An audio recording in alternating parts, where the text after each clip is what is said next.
नमस्ते सभी को, कैसे हो आप सब लोग। आई होप आप लोग बहुत अच्छे होंगे। मैं भी अच्छी हूँ। एक नया व्लॉग में आप लोगों का बहुत सारा दिल से वेलकम। तो आज मैं जा रही हूँ मेरी दूसरे मायके। एक मायके में इतना दिन थी जिसका व्लॉग आप लोगों ने देखा। मैं जा रही हूँ दूसरे मायके में। और मेरे मायके जाने का जो रोड है, ये रोड बहुत सुंदर है। बहुत बड़े बड़े पेड़ पौधे हैं। कोई कोई पेड़ तो 150-200 साल का भी है, इतना सुंदर है। तो मैं आ चुकी हूँ मेरे मायके में। तो मुझे लगा मेरे मायके का छोटा सा होम टूर करा देती हूँ आप लोगों को। शायद आप लोगों को भी थोड़ा अच्छा लग जाए देखने में। जो भी अच्छा लगे मेरे ब्लॉग में कमेंट्स ज़रूर करना।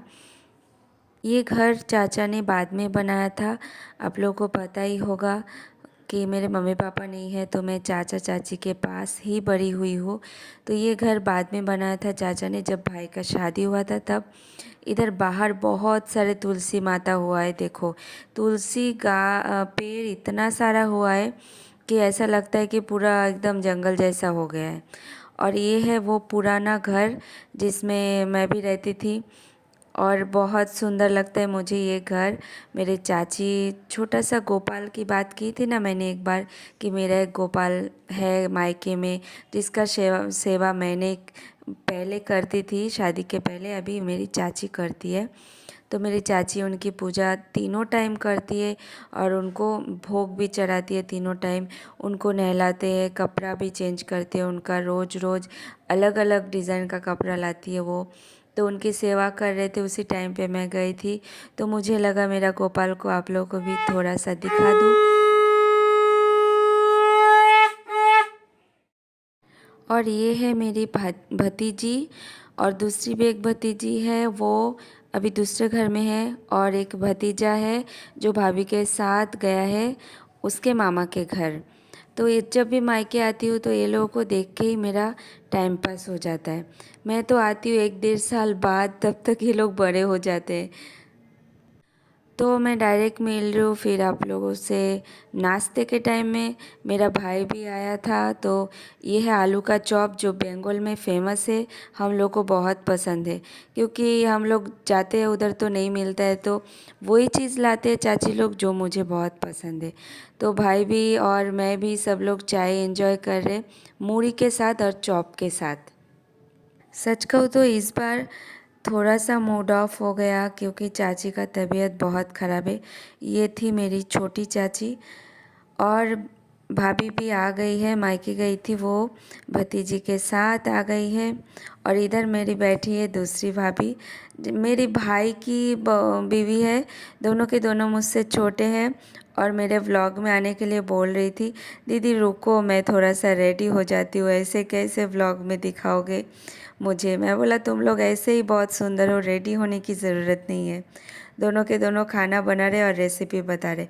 दोनों के दोनों बहुत अच्छे खाना बनाते हैं। तो उस दिन बनाया था चिकन कौशा और फ्राइड राइस, बहुत टेस्टी था। जो बंगाली फेमस डिश में आते हैं ये दोनों के दोनों। और मुझे बहुत पसंद है ये दोनों खाना। तो मुझसे पूछा था दीदी क्या खाओगे, तो मैं बोला यही बना लो। दोनों मिल के बनाते, दोनों बहुत मिलजुल के रहते हैं और बहुत अच्छा भी लगता है। चाची का तबीयत ख़राब है तो दोनों मिल के संभाल लेते हैं। मायके जाती हूँ तो कैसे टाइम निकल जाता है पता भी नहीं चलता है, क्योंकि भाभी लोग सब बातें करते, कोई भी चुप नहीं रहते। सारे के सारे बहुत बात करने के शौकीन हैं। और इधर बहुत सारे फूल हुआ है तो मुझे लगा, क्योंकि मुझे फूल बहुत पसंद है, आप लोगों को पता ही है, तो मैं थोड़ा सा शेयर कर देती हूँ। और ये फूल है ना बहुत सुंदर, एकदम छोटे छोटे पिंक कलर का। इधर बहुत सारे ग्रीनरी है। जब भी आती हूँ मेरा माइंड पूरा फ्रेश हो जाता है। ये है दूसरे चाचा का घर, जो मुझे लगा ये इनको भी थोड़ा आप लोगों को दिखा देती हूँ। पहले उधर का दिखाया तो इधर का भी दिखाना बनता है। वो मेरी दूसरी भतीजी है जो कि खेल रही है। और मेरी बेटी भी जब भी आती है इधर बहुत एंजॉय करती है, वो उसको भी बहुत पसंद है। आप लोगों को वो तालाब भी दिखा देती हूँ। मेरे इधर है ना बहुत सारे तालाब है आजू बाजू में।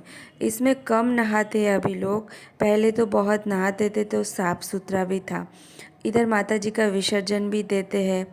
तो अभी जंगल जैसा हो गया है। लेकिन जब हम लोग बचपन में थे तो बहुत साफ सुथरा था इधर का आसपास में, तो हम लोग सब इसी में ही नहाते। लेकिन अभी जाती हूँ तो अभी नहीं नहाती हूँ। ये है मेरा और एक भतीजी, देखो कितना अच्छे से स्माइल कर रही है। मेरे बेटी ने ये रिकॉर्ड किया है, जो बाद में मैं देखी तो बहुत अच्छा लगा मुझे। इसी के बाद कैसे दिन गुजर जाता है, कैसे टाइम निकल जाता है, पता भी नहीं चलता है। इसके बाद मैं जा रही हूँ ससुराल। तो हमारा इधर है ना, टोटो चलता है और वैन भी चलता है, जो आप लोगों को बताया, और चारों तरफ से ग्रीनरी। देखो देखो, आप लोग भी एंजॉय करो। मैं तो फुल ऑक्सीजन ले रही हूँ, मुझे बहुत पसंद है ये सब देखने में, तो मैं देखते देखते ही जाती हूँ। तो मैं जा रही हूँ ससुराल। ससुराल से भी 2-3 बार कॉल आ चुका है। सब लोग कॉल करते हैं, कब आओगे कब आओगे। क्या बोलूँ, मेरे पास टाइम ही इतना कम रहता है। जब भी मैं गाँव आती हूँ तो उसी टाइम में मुझे जल्दी जल्दी से मैनेज करना पड़ता है। सबको थोड़ा सा शांति कराना पड़ता है जाके।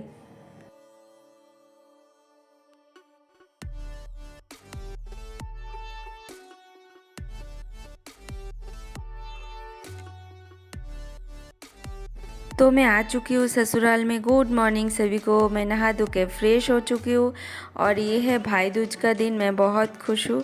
आज मेरे दोनों भाई आएंगे और दोनों है नहीं इधर, दूसरे जगह पे, मतलब दूर रहते वो लोग, तो वो लोग आ नहीं पाए। 2 ही भाई आए, नहीं तो 4 आते।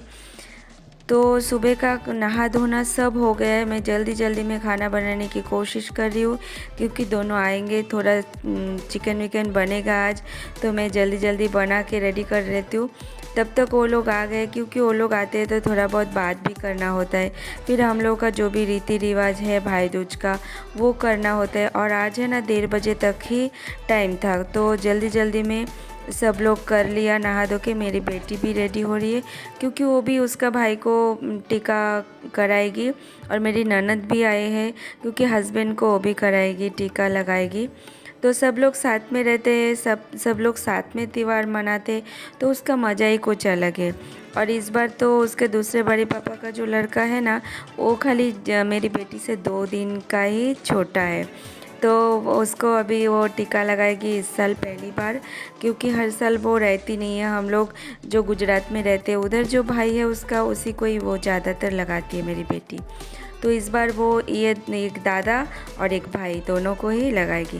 पहले जेठानी का जो लड़की है वो लगाएगी, क्योंकि वो बड़ी है। उसके बाद जो छोटी वाली है मेरी बेटी, वो लगाएगी। भाई बहन का रिश्ता ही कुछ ऐसा है। ये सब जो त्यौहार है ना, भाई बहन के लिए स्पेशली ये ज़रूर मनाना चाहिए। क्योंकि हम लोग इतने सारे वैलेंटाइन डे, कुछ भी बर्थडे वगैरह, एनिवर्सरी वगैरह सब मनाते। तो भाई बहन का जो ये दिन है ना, बहुत स्पेशल होता है। भाई बहन का रिश्ता ही अलग होता है, बिल्कुल अलग। और हम लोग को जब टीका लगाते हैं तो कुछ मंत्र आता है, वो पढ़ना पड़ता है, तो वही पढ़ रही थी वो।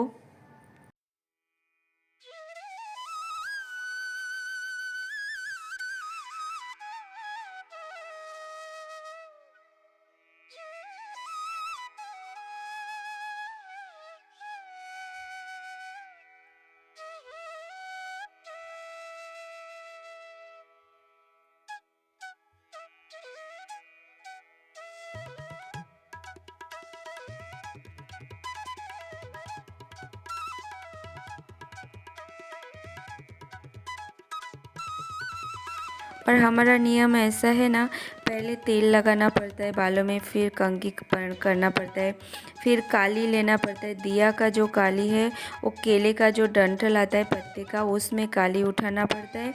उसके बाद उसको आईब्रो में थोड़ा सा लगाना पड़ता है। मतलब भाई को, मेन रीज़न यही है कि भाई को उस दिन आपको सजाना है, तो आईब्रो में लगाने का, फिर टीका लगाने का, चंदन घिस के टीका लगाना पड़ता है। और वो चंदन नॉर्मल पानी से नहीं घिस सकते हो आप।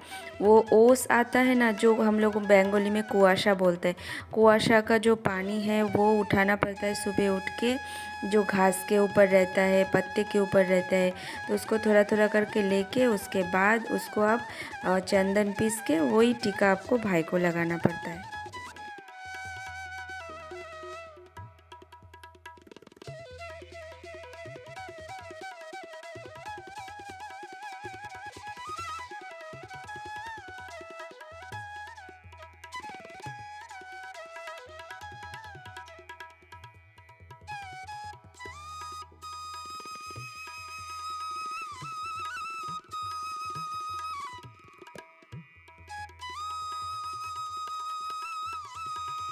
अब आ गए हैं मेरी बारी। मैं और दोनों भाई को बहुत मिस कर रही थी, लेकिन क्या करूँ, काम की वजह से दोनों आ नहीं पाए। तो मुझे लगा जो दोनों आए हैं उनको ही मैं दिल से टीका लगा देती हूँ और दिल से बहुत सारी दुआ दे देती हूँ। पहले जो मेरे बड़े भाई हैं, मतलब मेरे दादा, हम लोगों में बड़े भाई को दादा बोलते हैं, तो उसको मैं दूंगी। उसके बाद मैं छोटे भाई को दूंगी।